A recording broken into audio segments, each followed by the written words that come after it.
We are living through one of the biggest changes in history. Technology and work are changing, and so are we. Every day, new technology reshapes our lives, often faster than we can understand it. Grasp what's happening, what it means for you, and how stay ahead. Welcome to The Future Was Yesterday, a podcast where we talk with the leaders who are reshaping the world of work. Because the future isn't coming, it's already here. Welcome, Carsten, and thank you for being here. Mucho gusto. I'm excited to be here with you, Cesar. Thank you for the invitation. Gracias. First of all, and I would like to start our conversation asking a little bit about yourself. If you can tell us a little bit about your personal story, that it's really very, very interesting. And then going a little bit to what you are doing now, to the purpose of this call. I was born in London to a son of a diplomat and an art historian. So I kind of knew and experienced that my life would mean moving from country to country to country. In fact, I actually lived in 8 countries on 3 continents. I learned relatively quickly how to create new friends in new countries, but my question was always, how on earth do I stay in contact with my friends in the countries where I don't live anymore?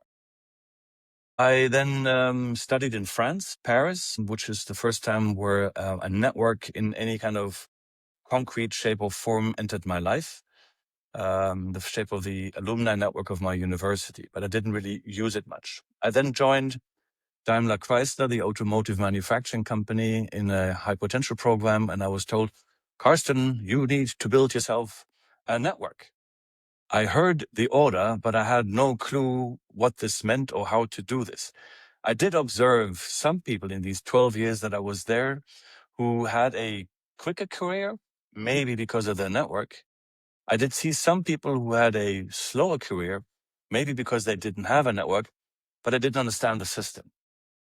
And I then joined the World Economic Forum as the Chief Human Resource Officer. I spent 5.5 amazing years looking at the world from a bird's eye view. And I spent many, many years with these top decision makers from politics, business, civil society, and academia. And I thought to myself, how is it possible that some of these people are so good at networking and then pretty much everybody else just doesn't know how to do it or doesn't like to do it or avoids it at all cost? So I thought to myself, maybe there is a method that can turn anybody into a successful networker. And so this networking method that today I call structured networking, I invented 12 years ago. I actually left the World Economic Forum to build my first company, Circular Society. And I developed this method. And over the last 12 years, I've tried, tested, and refined this method with more than 10,000 people around the world.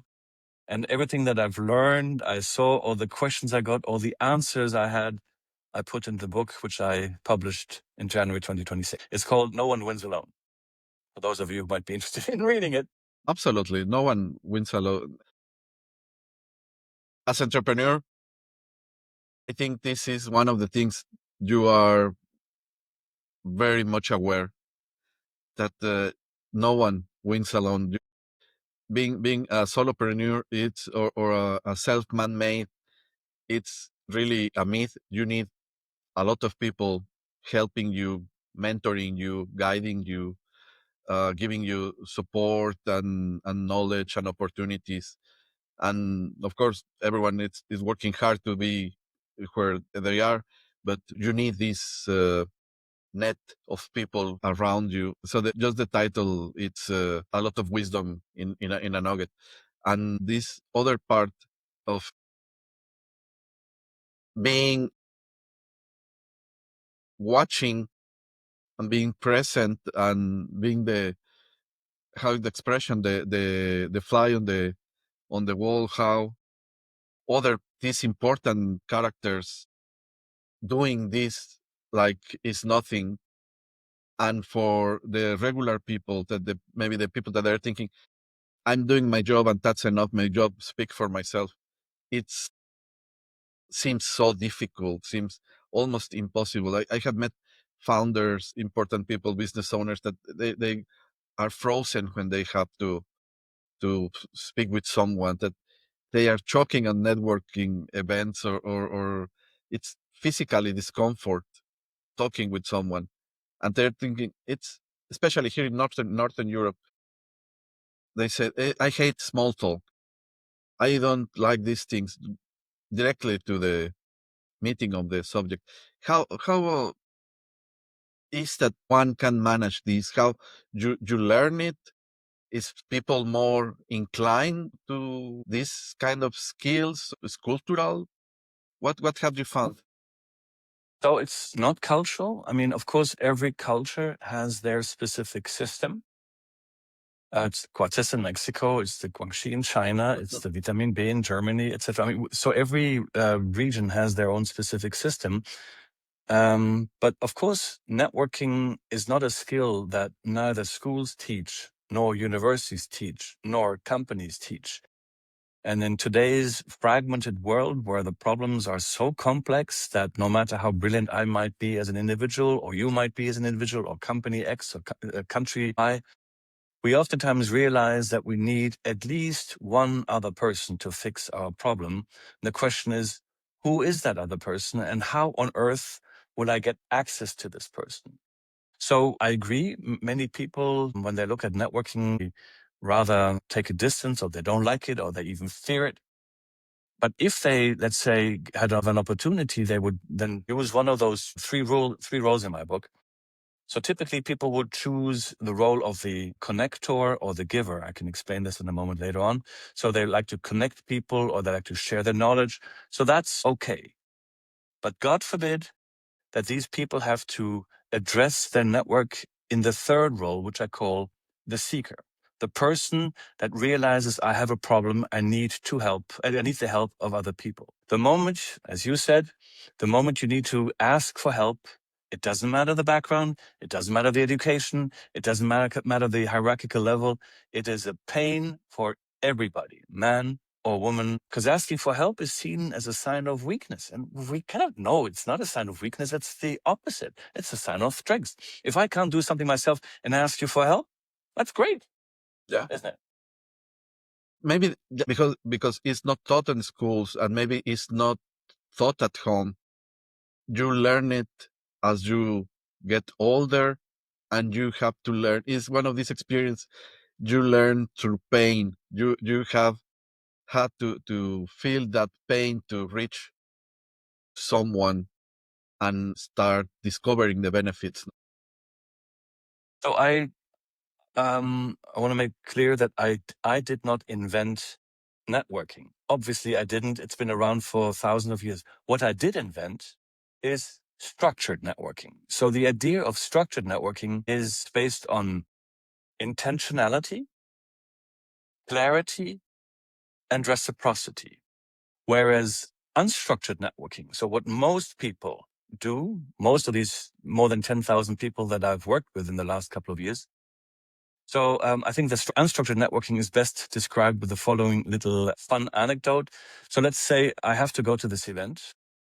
I don't really want to be there. I actually hate going to events, but my company pushes me to go there.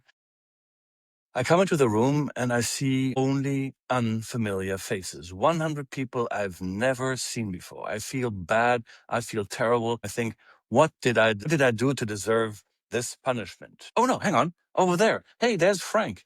At least one person that I know. So I go over to Frank. Frank and I are happy to see each other again. We talk about the good old times. We drink 2 glasses of wine together, and then we go home with zero impact on each of our networks. I already know Frank. I don't have to go to the event to meet Frank. I could call him. I could do a video conference. I don't have a coffee with him if he lives in the same city. If I get up from my sofa or from my office chair to go to an event, there's only one reason, and that is to network, to either appear as a seeker, so somebody who's looking for something, or as a connector, somebody who wants to go and connect people, or as a giver, somebody who wants to share his or her knowledge, or in a combination of these 3 roles. The idea of going to a network event is not to meet friends and people you already know. You already know them, right?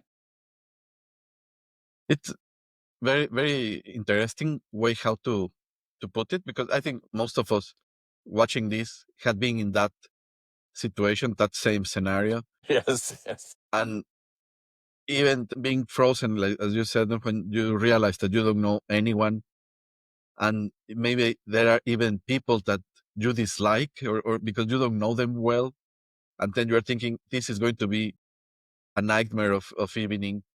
But if you give yourself the chance to be out there and open, you are going to meet someone and you are going to have a nice time and learn how to use that in a positive way.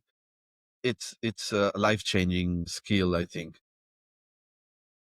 Yes. And in addition to these three roles that I just mentioned, the seeker, the connector, and the giver, there are two other dimensions. So altogether, there are 5 dimensions that this method of structured networking is built on. So seeker, connector, giver, the task, which is the search request of the seeker, and the 5th is the own brand. So who is the seeker? What does he or she stand for? What is he or she good at? The 4th and the 5th dimension, so the task and the own brand, these two boil down to one clear thing, and that is clarity. As I mentioned before, it's all about intentionality, clarity, and reciprocity. And most people believe that who they are and how they talk and what they're looking for is not only interesting and relevant to other people, but they also the other people get it. And my experience is, if I don't provide clarity, nobody will. And here's an example. I know that some of your viewers are entrepreneurs and solo entrepreneurs and so on. True story happened to me, I think 4 months ago. I did a keynote speech on structured networking like I do every other day somewhere around the world. So this lady comes to me and she says, "Wow, Carsten, this was a great speech. Can you help me?" And I said, "Sure. What can I do for you?" And she said, "Well, I'm an entrepreneur. I'm looking for new corporate clients." And I said, "Okay. Do you want to tell me exactly what you're looking for, which is the task, as I call it? And will you tell me exactly what your personal brand is, which I call the x-axis and so on, the personal brand?" True story. She starts and, and, and. And after it felt like an eternity, maybe it was 20 seconds, I put on a smile to kind of cushion the blow that was about to happen. And I said to her, "What the hell are you doing here?" And she stopped and said, "Why? What's happening?" And I said, "You're talking without any structure and you're expecting that I listen, I try and understand what you're telling me. Then you're expecting that I turn to my network and tell my network in my words what I think I heard you say. I'm not going to do that. Nobody will." And she said, "Maybe that's the reason why I can't find new clients." I said, "Yep, that's probably it." So we all think that what we say, how we say it, and how we present ourselves and who we are is relevant and understandable to other people. And my experience is it's typically not. The attention span of the human being nowadays, as I would say, is limited to 7 seconds cat video on Instagram, right? Everything else is probably asking too much. Yeah, no, absolutely. And as you said, as entrepreneur, and like most of people that is listening, that are entrepreneurs or they are starting something, I think everyone has at some point go through the rite of passage of the elevator pitch. Learn how to craft your elevator pitch and tell what you do and what you are selling and something in a minute or something like this. But selling yourself in a casual conversation to other people without the intention of expand your network, it's a little bit different. It should be in the same alley, I think, but it's also a little bit different because for some people, talk about what they are doing, it's not a problem, but talk about or sell themselves to others to make this effect of being attractive, to be a value for other person, to, like you said, I'm opening my network to you because I think you have value that I can bring to my network. I think that's a different skill, no, or a different mindset maybe that it's necessary to learn to unblock. Yeah, I mean, first of all, of course, I know this requires courage. I mean, particularly coming back to my earlier example, if you come into a room and there are 100 unfamiliar faces, of course, I mean, even for the, let's say, experienced networker, well, I mean, you take a deep breath and say, I don't know anybody here. But then again, if you don't know anybody, it doesn't matter with whom you start talking, right? I mean, anybody there could be a good first guess.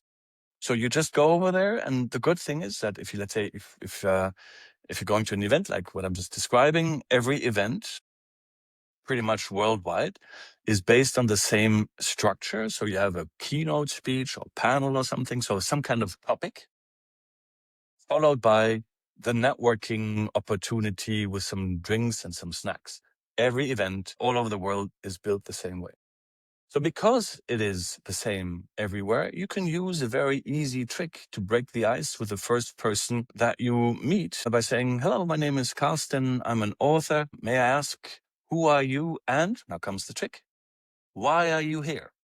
So the answer to the question, why you are here, will tell me the purpose that the other person sees in coming here. So I understand, in my book, I call this the pain point. I see the pain point of my person I'm talking to. And within this one question, I can then use the answer I get to take this conversation with a total stranger on a real, significantly important and relevant level. And the other trick is, of course, and I know all the viewers have experienced these people. The idea is not to talk and instead to ask. We all know these people that you stand in front of and they talk and talk and talk about their company's history and their company's products and their company's processes and how they're changing the IT landscape. And you're standing and then you think, God, I hope somebody's going to rescue me from this conversation. We all know these people. So if we only knew that the more we talk, the higher the chance that we're going to bore the other person to death, we will probably think differently and act differently. Absolutely. And now that we have been talking almost 20 minutes about networking, I think it's very important to tell our audience, why are we talking about networking if this is a show about the future of work? What is the importance of this skill in this changing work landscape, technological days that we are living now?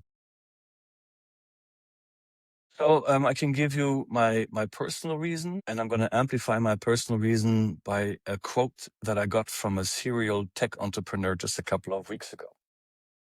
So I truly believe that the idea of you and me together is better than you alone and me alone. I've had this idea and this vision for the last 12 years, and I can tell you, in the early years when I was starting to sell as an entrepreneur, I was trying to sell my ideas around networking and building human ecosystems to CEOs around the world.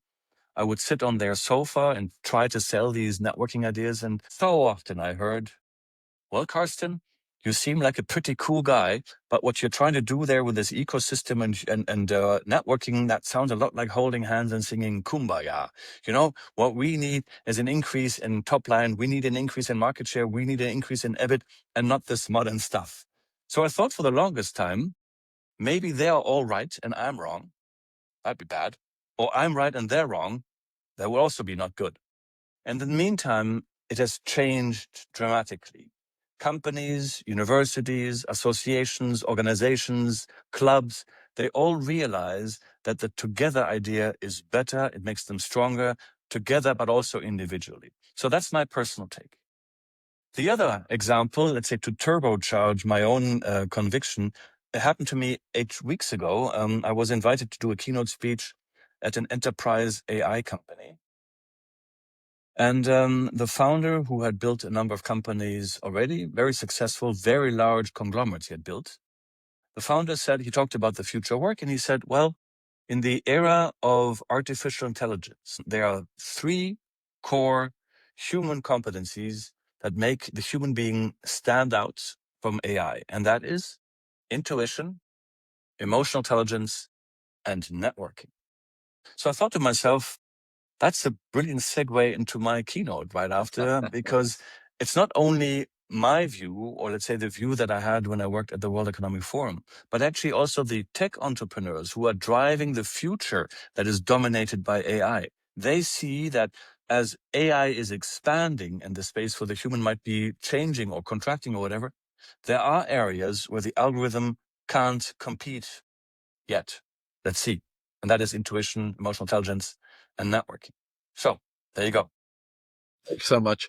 It's something that with other guests that we have had here in the show, a common conclusion that most of them at some point of the conversation reach or share, that the most that we are adopting these AI agents and this technology in our daily jobs or in our industries, in our businesses, the way how we are making them more productive, really giving this exponential reach that we are looking for, is not by making them more powerful or more on chain, but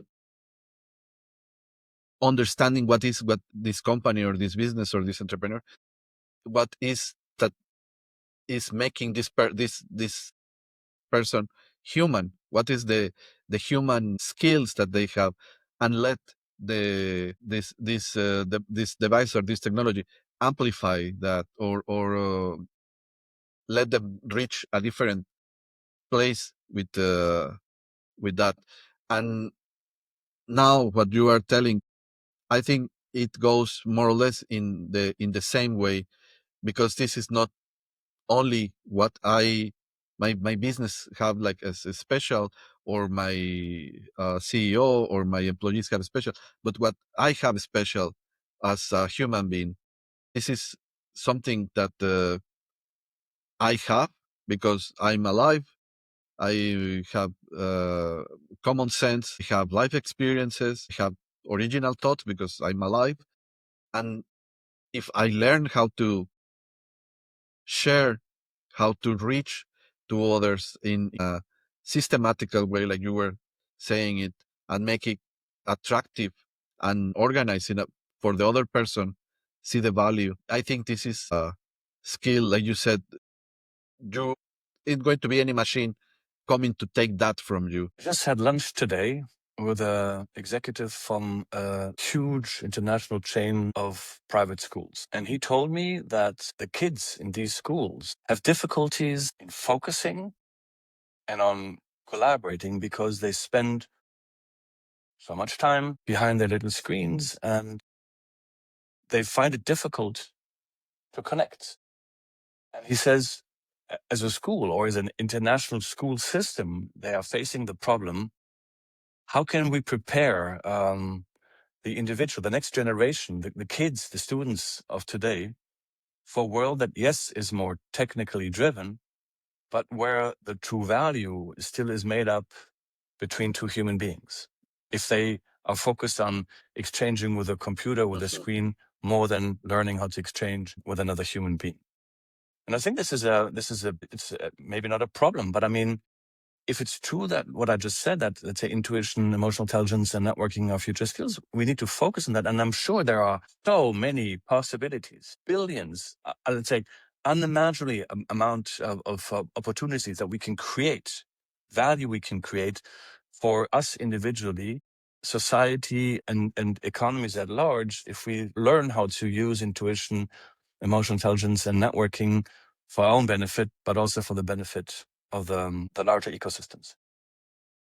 This is something I wanted to ask you when you are telling me, and this is something you had mentioned it more than once here in the conversation about the ecosystems. What could be the difference of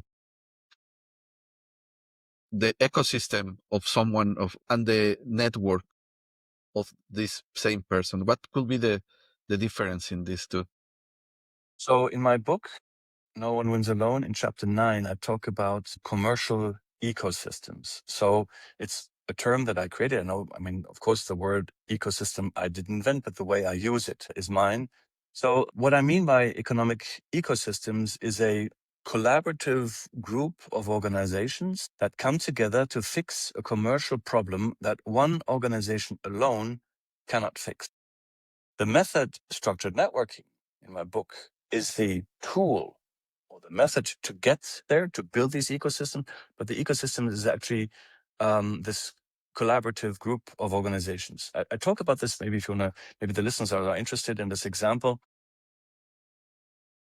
I've built a number of these ecosystems, but I'm sharing one in my book in chapter 9. So I was asked by a large global pharma company that everybody knows. I was asked to help the CEO in Latin America because the CEO was tasked to sell a medication for a rare disease. Now, rare diseases mean there are not a lot of patients. That's why rare. And also these medications are typically very expensive. So the CEO had already talked to the health ministry in that country, and the health ministry said, it's a great product, but we don't have money. We cannot reimburse. So if the health ministry or the health authorities can't reimburse, the doctor can't prescribe. If the doctor can't prescribe, the patient can't buy. If the patient can't buy, the pharma company can't sell. So this is not a nice to have problem. This is a commercially existential problem. If you can't fix that, you need to leave the country. So I came in and they tried everything with lobbying and so on. Nothing had worked. So they brought me in and I trained the CEO what an ecosystem is, how to build one. I taught him the method of structured networking. We then looked for other organizations who might be interested in solving this problem. We then approached them. There's a process that I describe at length, how to approach and how to identify whether these organizations or the people that we speak to in these organizations are the right people for the ecosystem. And then we went through an ideation process, at the end of which one of the 12 organizations that had joined the ecosystem, a health insurance company, had created a new health insurance product that was targeted at young unemployed couples without kids. So these couples could buy an insurance coverage should their unborn child have a rare disease. So the insurance company was happy. They had new premium volume, so more revenue. 4 pharma companies that had joined were happy. They could finally fix their problem. The government was happy. They could have found a solution without spending money. The doctors were happy. And the families were safe because if you have a kid with a rare disease, it's either financially very tough or the kid is seriously ill or worse or both. And it only works if you bring together the relevant players in an ecosystem. And the idea behind that is everybody gives a little so that everybody gets. And that's the biggest challenge, to then actually convince the members of this ecosystem or give them arguments that they can use with their head office to allow them to join the ecosystem. Because so often companies say, what do you want to do? Do you want to join the competitor in an ecosystem? Are you out of your mind? No, we won't do that. So you need to provide arguments that this is in our interest. We will be successful too if we join. And it's beautiful to see because, of course, one part of the, let's say, the participants of the ecosystem make a lot of money. Others save a lot of money. Others are healthy or they are saved, etc., etc. So you solve various problems through these ecosystems. And I think that's the future. That's why I think you should educate the next generation of kids and students that together is better than and then learn how to create these ecosystems and scale them for the individual success as well as for the societal.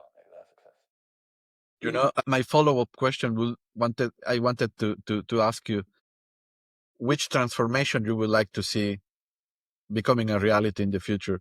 But I think that just this, if these collaborations, transnational, cross-sectional, cross companies, municipalities, and civil organizations could work in circularity, in combine to solve certain problems. Like you said, that it's a specific problem that for one, maybe it's not profitable, it's not feasible, it's not, but you bring other people and together they solve it and everyone wins. Yes. I think for no me, one wins alone.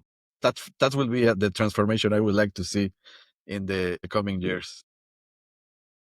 And so, I mean, before this call today, you and I spoke about my long-term vision of building an ecosystem for my own work around structured networking, of finding the right players from academia, civil society, business, and politics to translate this method into something that every school and every university could apply, maybe like a micro-credential, for the benefit of the next generation. And so the method is there, the idea is there. We already did the starting points. I would love to hear from viewers, listeners of your show. Is there anybody interested? Do you know anybody who wants to help? Because it's about all of us. Exactly. I can't do this alone. You can't do this alone.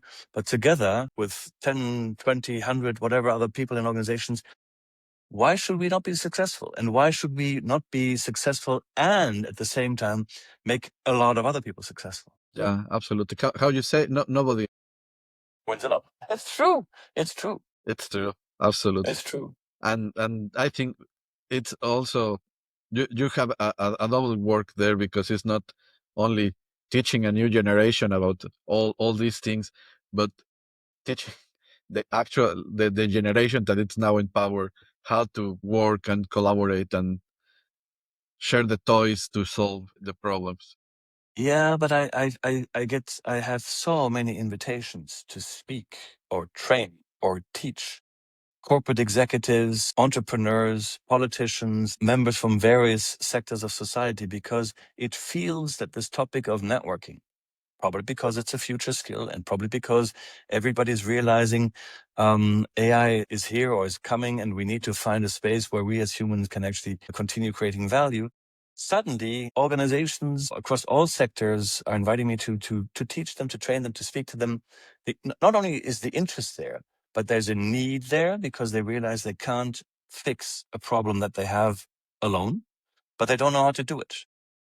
And it sounds arrogant, but I don't mean it arrogant in any way. I've done this so many times, and the result or the response is always the same. People say, wow, wow, wow. If only I had known this 10 years ago when I started my company. If only I had known this last week or last month or whenever. I'm so happy I know it now, because going forward, I can use this method to help myself and help others at the same time. Well, let's hope that the genetic engineering it's moving faster, so we can clone you and send all the clones to all the places where you are needed and solve the. Yeah, but I mean, it's also it's a method that other people can use and copy. Again, it's not about me. I mean, if I wouldn't be true to my own book title, it's not about me. It's about a method that literally anybody can use, anybody can apply, and anybody can teach to anybody. And I'm just thinking that if more of us would use this idea of no one wins alone, then I mean, wouldn't that just be a cool thing, a better place? Absolutely.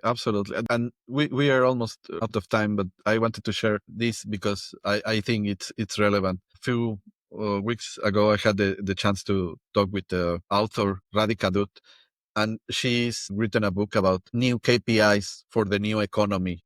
Old KPIs are just thinking about productivity, and like you were mentioning at the beginning, how we are doing more and more, getting more, etc. But now, with all these things that are changing, why we do not create new KPIs in which we are measuring this impact that we are having in the world, or the benefit that we are creating for the communities in which our businesses, for our employees, give to these human needs, or the human impact, a value above the economical value. And maybe this will help change the mindset of some people about facilitating this kind of collaborations. Totally agree. Well, thank you so much, Carsten, for your time, for all your thoughts, your expertise, and I really hope it won't be the last time we are having you here in the show. Thank you so much for the opportunity, and for giving me the chance to share my work with everybody else. Thank you so much. And thanks to our couple of listeners. Remember, we learn from each other. I wish you agency and a wonderful day. And remember that the future was yesterday. Thanks so much. Hi, this episode is brought to you by Sala. Building for the future shouldn't feel overwhelming. Sala is an all-in-one solution designed to support you at every stage. From shaping an idea to AI-powered customer service. But Sala don't just focus on technology. They help you make sense of it and actually use it in a way that works for you. If you're looking to grow, adapt, or future-proof your business, check out Sala.